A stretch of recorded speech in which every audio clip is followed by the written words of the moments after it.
Hey guys, my name is Onyx Flex, and today I thought we'd talk about tension setting. So if you don't know what that is, it's a style of engagement ring that's kind of come back within the trends recently.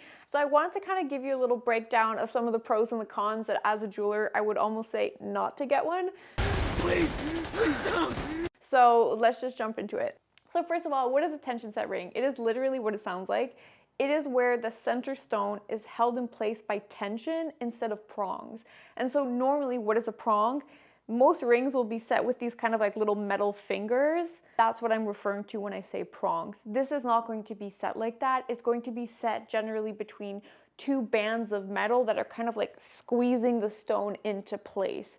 And a lot of people really like this because one, there's no prongs, so you really see the surface of the stone.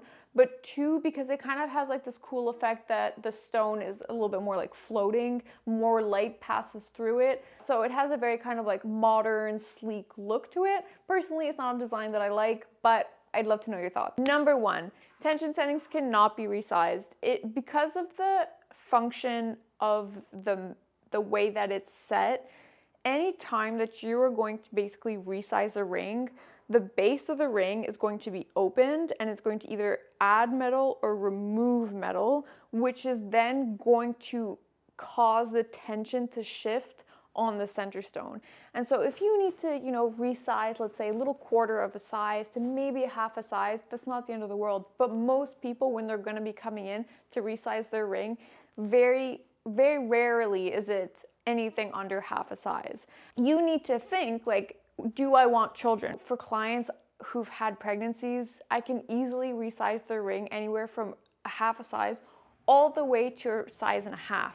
And so if that is the case for a tension set ring, I would actually have to remake the ring completely with the proper size. And so that can become quite costly over time. Because on average, I would say for an engagement ring, for your lifetime, it is going to be resized up or down on average about at least twice in your life. So whether it's caused by pregnancy, weight loss or gain, or just, aging, you put on a little bit weight, it's totally normal, but this is not the style of ring that you can really do that. So do keep that in mind. If you do want to have resizing over the years, you're going to have to maybe keep a little budget aside for that. So the second thing is that this style of design, I feel like today, having done so many engagement rings, everybody wants that very minimalist, very dainty style. Oftentimes clients will ask me, to have their band as thin as possible that we can make it. So they want to see very little metal and they want to see more diamond, right?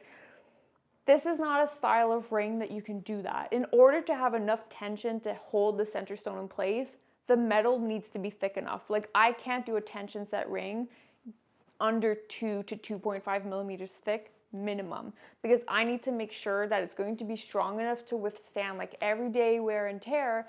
And so you are going to have, a bulkier set ring. It's just a fact. So if you are somebody who wants something dainty, you need to be realistic that we cannot go very, very thin like the more standard designs that we see today. And this ties into really like the third reason why tension settings might not be good for you is that you need a larger carat weight.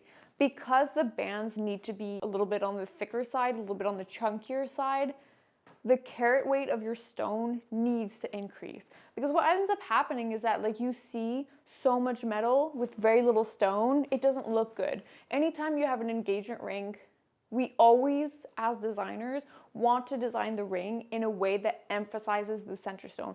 You want to look at that ring and you want to see like, wow, you want to see that pop factor. You want to put the stone in the center view of your eye. You want to make it pop. That is not a possibility if you have a lower carat weight and then it's just wrapped up in metal. It doesn't look good. Like I would never go for this style of ring if you were having a stone under 1 carat. If you're choosing diamond, that's like a minimum $8,000 to $10,000 ring. If you don't have that budget and you would like a colorless stone, I would say go for white sapphire. You can hit the $4,000 range, or just colored stones in general. There's sapphires, emeralds, rubies. But I would not say that if you're working on a very tight budget to get this style of ring, because yeah, it's just gonna look disproportionate. It's not gonna look great. And if you are somebody who is on a smaller budget, do keep in mind that, yeah, the resizing can also be quite costly over the years. like I previously mentioned. So this is why I would never recommend anybody get a tension set ring. I also personally don't exactly like the style. I don't like the flow of it. All right, let me know if you guys have any questions. My name is Dominic Fluck. I do specialize in custom engagement rings, so if ever you are curious or would like to inquire or just get more information in terms of designs, you can always leave me a comment or send me an email. All my links are down below. If you want to see our short content, hop on over to our TikTok, and thanks for watching. Bye.